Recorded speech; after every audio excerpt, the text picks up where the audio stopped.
Kung kumain ka ng manok araw-araw, ito ang mangyayari sa iyong katawan. Naglalantad ka sa mga additives at hormones. Maaring tratuhin ang ilang manok ng mga additives para mapabuti ang kanilang kulay o haba ng buhay. Bagamat ipinagbabawal ito sa maraming bansa, maaring itinataboy sa ilang manok ang mga hormone para sa paglaki. Naglalantad ka sa mga antibiotic. Maraming manok ay galing sa mga pabrika na kung saan regular na binibigyan ng antibiotic. Sa pamamagitan ng sobrang pagkain ng manok, lumalaki ang iyong pagkakalantad sa mga sangkap na ito at maaring magdulot ng sakit. Magkakaproblema ka sa bato.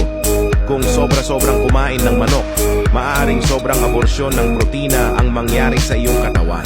Sa pangmatagalan, maaring magdulot ito ng presyon sa katawan at magdagdag ng panganib sa kalusugan ng iyong mga bato. Ibahagi ang video na ito sa iyong kaibigan na sobrang kumakain ng manok at sundan para sa karagdagang mga tips sa kalusugan.